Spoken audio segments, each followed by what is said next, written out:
भारत में crypto currency, एक ऐसी दुनिया जहां एक तरफ तो जबरदस्त मुनाफे की उम्मीद है, लेकिन वहीं दूसरी तरफ धोखाधड़ी का एक बहुत बड़ा खतरा भी है। तो आज हम इसी डिजिटल दुनिया के अंधेरे कोनों में झांकेंगे और समझेंगे कि आखिर इससे बचा कैसे जा सकता है। डैशबोर्ड पर हफ्तों तक प्रॉफिट बढ़ता हुआ दिख रहा था और फिर अचानक वो विड्रॉल का बटन ही काम करना बंद कर दिया। ये सिर्फ एक लाइन नहीं है, ये कहानी है भारत के हजारों निवेशकों की। ये वो अनुभव है जो उम्मीद को एक झटके में डर और घबराहट में बदल देता है। तो सबसे बड़ा और डरावना सवाल यही उठता है कि क्या वो मेहनत की कमाई हमेशा के लिए डूब गई? इसी सवाल का जवाब आज हम ढूंढेंगे और देखेंगे कि इस घबराहट से निकलकर रिकवरी तक का रास्ता क्या है। तो इस सवाल का जवाब ढूंढने के लिए पहले इस पूरी समस्या को जरा करीब से देखते हैं। चलिए शुरुआत करते हैं एक निवेशक की कहानी से, जिसके लिए मुनाफा अचानक एक धोखा बन गया, और फिर देखेंगे कि एक अकेली कहानी कैसे एक बहुत बड़ी राष्ट्रीय समस्या का हिस्सा है। पर जैसा कि मैंने कहा, यह सिर्फ एक इंसान की कहानी नहीं है, बिल्कुल नहीं। ये एक राष्ट्रीय संकट बन चुका है जिसके आंकड़े सच में चौंकाने वाले हैं। चलिए देखते हैं कि यह समस्या आखिर कितनी बड़ी और कितनी गंभीर हो चुकी है। 773%। ये कोई छोटा मोटा आंकड़ा नहीं है। सोचिए जरा, ये भारत में धोखाधड़ी और संदिग्ध क्रिप्टो लेनदेन की रिपोर्ट्स में आया एक जबरदस्त उछाल है। वित्तीय वर्ष 24 में जहां सिर्फ 1343 मामले थे, वहीं वित्तीय वर्ष 26 के पहले 8 महीनों में ही ये संख्या बढ़कर 11700 के पार पहुंच गई। और ये संकट इतना बड़ा क्यों है, ये समझने के लिए जरा इस आंकड़े पर गौर कीजिए। आज भारत में लगभग 3 crore 40 lakh virtual digital asset यानी VDA यूजर्स हैं, और इन सब की कुल मिलाकर 24,800 करोड़ रुपए से ज्यादा की संपत्ति दांव पर लगी है। अब जो बात सबसे ज्यादा चौंकाती है वो ये है कि इन घोटालों का शिकार हो कौन रहा है। आंकड़े बताते हैं कि 82% पीड़ित 20 से 40 साल की उम्र के युवा हैं। ये वो लोग हैं जो डिजिटल दुनिया में तो बहुत एक्टिव हैं, लेकिन शायद इन खतरों को लेकर उतने जागरूक नहीं हैं। और देखिए, ये समस्या किसी एक शहर या एक कोने तक ही सीमित नहीं है, ये पूरे देश में फैली हुई है। हाँ, कुछ राज्य इसके हॉटस्पॉट्स जरूर बन गए हैं।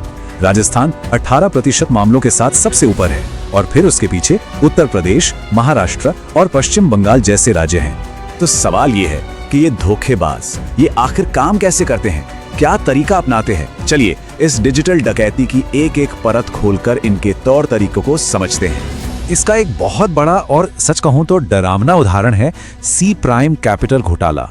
ये कोई छोटा मोटा फ्रॉड नहीं था, ये 800 करोड़ रुपए का एक विशाल घोटाला था, जिसे एक पूरे सिंडिकेट ने अंजाम दिया, जिसमें 3,500 से ज्यादा एजेंट शामिल थे। इससे पता चलता है कि ये लोग कितने ऑर्गेनाइज तरीके से काम करते हैं। अक्सर ये धोखेबाज MT5 जैसे बिल्कुल लेजिटिमेट यानी कि असली ट्रेडिंग एप्स का इस्तेमाल करते हैं। देखिए, ये ऐप अपने आप में कोई घोटाला नहीं है, लेकिन स्कैमर्स चालाकी से इसे अपने फर्जी सर्वर से जोड़ देते हैं, और फिर वो मुनाफे का एक ऐसा भ्रम बनाते हैं जिसमें निवेशक बहुत आसानी से फंस जाते हैं। इनका काम करने का तरीका आप कह सकते हैं एक सेट प्लेबुक जैसा है। 4 सिंपल स्टेप्स। पहला, सोशल मीडिया और सेमिनार के जरिए आपको बड़े बड़े रिटर्न्स का लालच देंगे। दूसरा, MT5 जैसे ऐप पर नकली मुनाफा दिखाकर आपका भरोसा जीतेंगे। तीसरा, जब भरोसा बन जाएगा तो आपको और बड़ा निवेश करने के लिए मनाएंगे। और चौथा और आखिरी कदम, आपके विड्रॉल को ब्लॉक करके सारे पैसे के साथ गायब हो जाएंगे। लेकिन क्या ये धोखेबाज हर बार बच निकलते हैं? जी नहीं, बिल्कुल नहीं।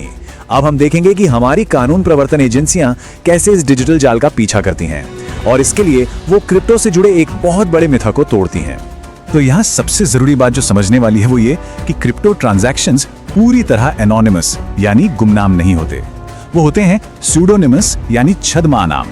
इसका सीधा सा मतलब ये है कि हर एक लेन देन ब्लॉकचेन पर पब्लिकली रिकॉर्ड होता है। असली चुनौती बस उस डिजिटल वॉलेट एड्रेस को असल दुनिया के किसी इंसान से जोड़ने की होती है। और यहीं पर सेंट्रलाइज्ड और डिसेंट्रलाइज्ड प्लेटफॉर्म्स का फर्क समझना बहुत जरूरी हो जाता है। WazirX या CoinDCX जैसे सेंट्रलाइज्ड एक्सचेंज KYC यानी नो योर कस्टमर नियमों का पालन करते हैं। तो जब पैसा इन तक पहुंचता है तो एजेंसियां इन्हें नोटिस भेजकर फंड्स को फ्रीज करा सकती हैं और असली पहचान का पता लगा सकती हैं। तो ये है वो पूरा फोरेंसिक प्रोसेस जिसे UPSTF जैसी एजेंसियां इस्तेमाल करती हैं। वो पीड़ित के वॉलेट से शुरू करके ट्रांजैक्शन को ट्रैक करती हैं, फिर फोरेंसिक टूल से स्कैमर के सारे वॉलेट्स का एक क्लस्टर बनाती हैं, और आखिर में उस सेंट्रलाइज्ड एक्सचेंज तक पहुंच जाती हैं जहां से फंड को फ्रीज किया जा सकता है। तो हमने समस्या समझी, उसकी जांच को भी देखा, पर सबसे जरूरी सवाल, अगर कोई इसका शिकार हो जाए तो क्या करें? और इससे भी जरूरी, इससे बचने के लिए क्या तैयारी कर सकते हैं? चलिए अब बात करते हैं आपकी अपनी क्रिप्टो शील्ड की।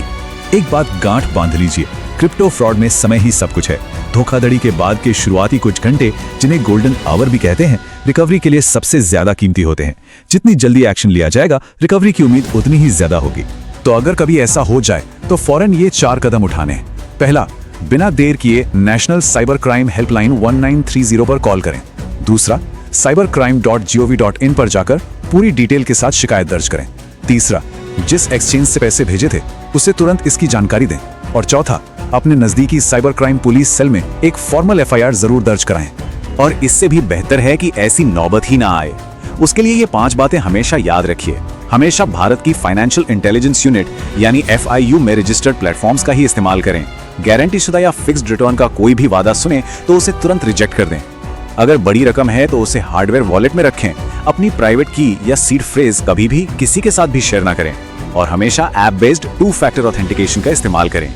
और हाँ, ये भी जानना जरूरी है कि इन अपराधियों से निपटने के लिए हमारे देश में एक मजबूत कानूनी ढांचा भी मौजूद है। PMLA 2002 के तहत ED संपत्ति जब्त कर सकती है। वहीं भारतीय न्याय संहिता और IT एक्ट में धोखाधड़ी और पहचान की चोरी के लिए सख्त सजा का प्रावधान है। तो कुल मिलाकर बात यह है कि भारत में रिकवरी का सिस्टम अब पहले से कहीं बेहतर हो रहा है, लेकिन आपकी अपनी सूझबूझ ही आपका सबसे बड़ा हथियार है। याद रखिए, रिकवरी मुमकिन है, लेकिन धोखाधड़ी से बचना ही एकमात्र गारंटी है। तो आखिर में बस एक सवाल, डिजिटल संपत्ति की इस तेज रफ्तार दुनिया में क्या ज्ञान और जानकारी ही आपकी सबसे अच्छी और सबसे बड़ी सुरक्षा नहीं है? इस पर सोचिएगा जरूर।